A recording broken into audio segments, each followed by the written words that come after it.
Hi there, this is John Wilkinson again from History Made Easier, with the third video on the great attacks of 1916 and 1917, this one looking at the Somme. And it's gonna be a long one, so expect a few stumbles on the way. Now remember, I'm urging you to think about 4 important questions in all these videos on the great attacks. What was the thinking behind the strategy? What tactics were employed, and what technology was used? Did they show things had been learnt? Why weren't they successful? And what were the consequences? For the Somme, for Britain and France, and for Germany, as well as the war as a whole. Now, in addition to those 4 questions, for the Somme, I would also urge you to consider that it was always an assault with long-term gains uppermost in mind, that it was not the assault General Haig had wanted, that Germany had developed impressive defences, and that lessons were learnt. Nevertheless, we should also ask, should it have been left to go on for so long?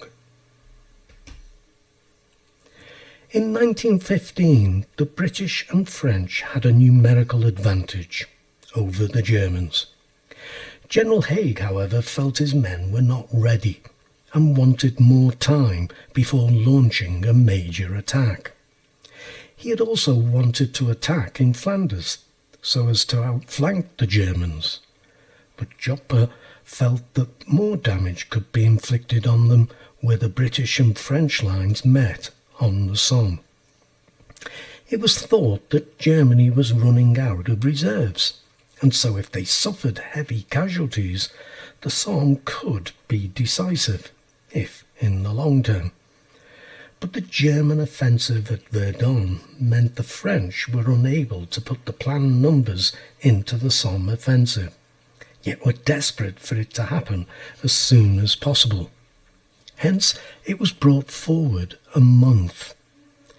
Haig's aims now were to give the French the support they desperately needed, whilst completing the training of his men in the heat of battle, capture as many German guns and ammunition as possible, and improve the Entente's position ready for a final push in 1917.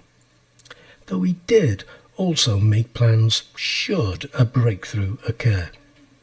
However, I should also add that his principal operational commander, General Rawlinson, had argued for a more limited bite and hold operation. Advances at specific points in the German line that could hold off German counterattacks, and so bit by bit take the line. The British covered the reduced French numbers, so that the Entente forces still had almost a 2-to-1 advantage in both men and guns. The planning was thorough. Tunnels were dug up to the German lines, and explosives laid ready for the first day of the assault. Assembly trenches were dug too, and concealed artillery emplacements prepared. Road and rail links had been improved. Millions of shells moved up, as well as men and horses and their supplies. The key to success, it was thought, was the initial bombardment, which would be so massive as to destroy the enemy trenches, their barbed wire and their machine gun posts. An equally massive infantry assault would finish off the German defences. The artillery conquers and the infantry occupies was the watchword, and the cavalry could then exploit any breakthrough. All available guns had been amassed. Still, it meant only 1 field gun for every 20 metres across the front, and 1 heavy gun for every 60 metres. It was not enough guns for a hurricane bombardment, a short but intensive bombardment prior to the attack. Instead, there was a sustained bombardment lasting a week of almost 1.75 million shells. One advantage the British had was air power, enabling them to carry out continuous reconnaissance flights, whilst preventing the Germans from doing the same. Balloon observation posts were also used, which, though static, allowed observers to stay up high for hours on end, with a telephone link to the gun batteries below, though some battery commanders were reluctant to hand over control of their guns to the pilots. The assault was launched on July the 1st, 1916, with a final bombardment of nearly 250,000 shells in just over an hour. 10 mines were also exploded under the German defences. The British and French advanced across a 25-mile front, often at walking pace, something they were advised to do, but were not ordered to. That is a myth. In places, though, they marched in a straight line, and with some divisions covering the advance with a creeping barrage. How they attacked was the decision of local commanders. But they couldn't do much else but walk, with 30 kilograms of equipment to carry. Neither could they easily throw themselves down when faced with machine gun fire, and they certainly couldn't get back up quickly. And advancing in a straight line, they couldn't concentrate on any weak points in the German defences. What's more, as Haig had worried, the men had only received hasty and pretty basic training. For example, their skills with the rifle were at best mixed. It had also been drilled into them that they were not to show initiative, but to rigidly follow orders. They also had to face an almost intact German defence. Its command system, its machine gun posts, and its artillery had all survived, and the German artillery was both accurate and well drilled. The barbed wire was largely intact too, and machine gun posts were well positioned. As it was throughout the war, it was a deadly combination.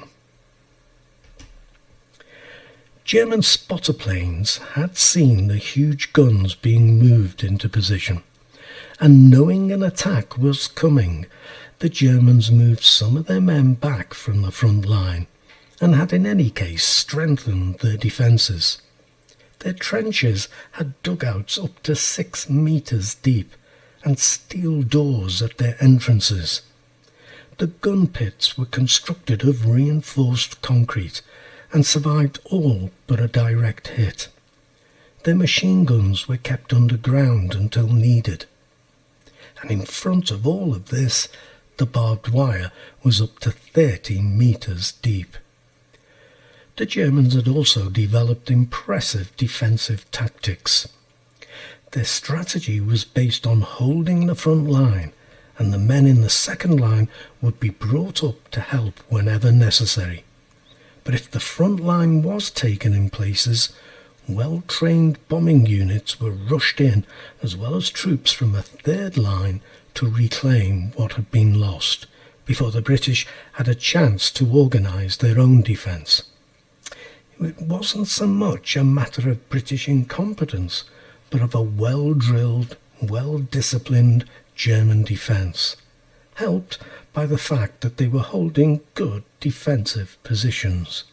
They had a bit of height.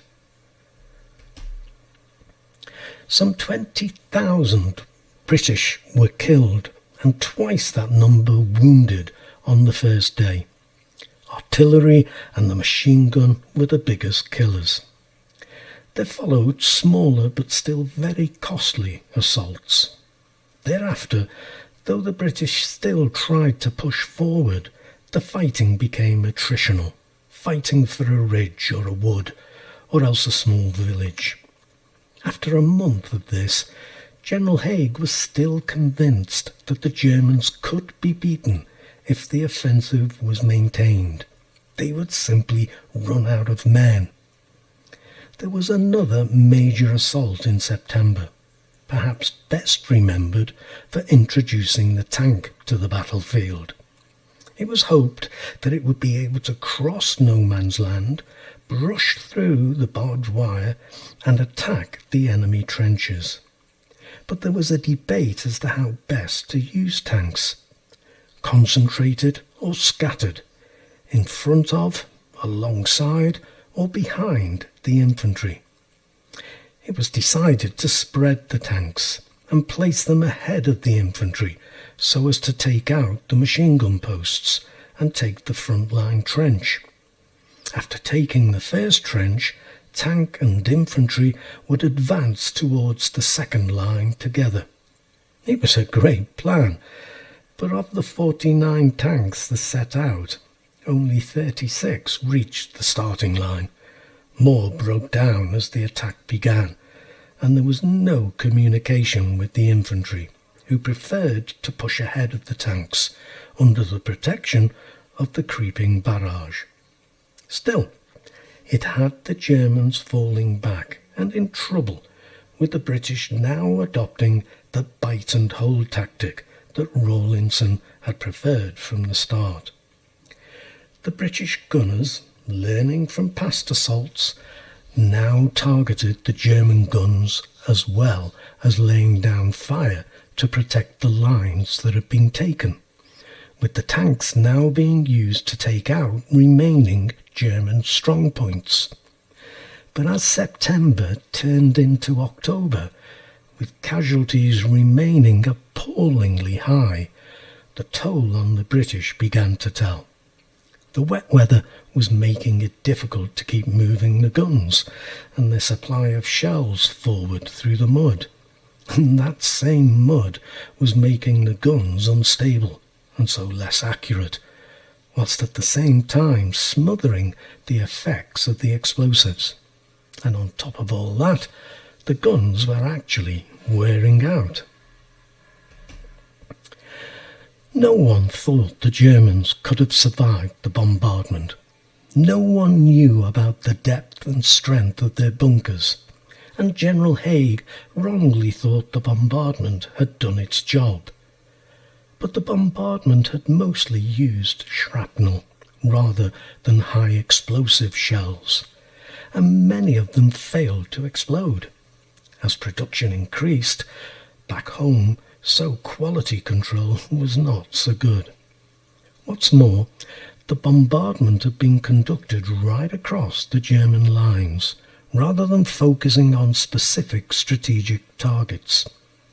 Worse though, despite what Haig thought, the British knew that the damage wasn't great.